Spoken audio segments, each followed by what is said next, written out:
Hello everyone and welcome to day 5 of this series.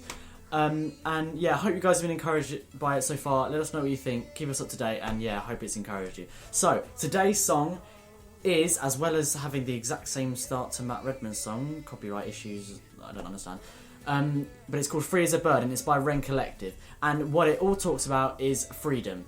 Now, we can all get changed and stuck in situations, but eventually, if we keep trusting in God, He will free us. Because when we have the power of God, nothing can stop us. Romans 8:31, very famous verse, says, "If God is for us, who can be against us?" And Psalm 56 verse 4, which is one of my favourite verses, says, "In God, whose word I praise, in God I trust and am not afraid." It rhymes well. What can mere mortals do to me? What can mere mortals do to me? I just love that rhetorical question that David poses. What can mortals do to me when the immortal, the creator of the universe, is on my side? But the problem is there's two parts of this verse.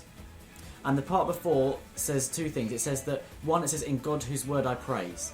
So for us to be confident in that truth that mere mortals can't do anything else, we need to be involved in praise.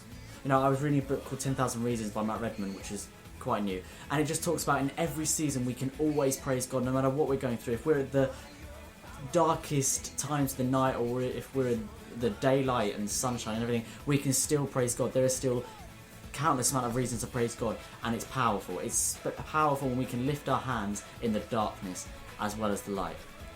And the other thing it says, "I trust and am not afraid." We cannot doubt His goodness. We should not doubt His goodness. We will always have questions.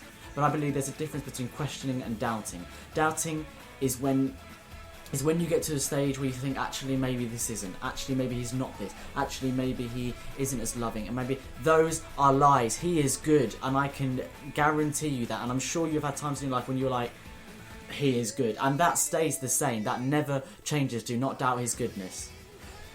Keeping on to those two principles, you can go through any storm and come out the other side. With those two principles, praising Him at all times and not doubting Him at all times, trusting Him, not being afraid, with those two principles you can go through any storm and come out. So be encouraged, guys. The God who created existence, the God of the universe, the God of the galaxies, the God, the immortal one, just the incredible God and indescribable creator of this universe is by your side. And if you choose to live in that truth, well, what should we be afraid of?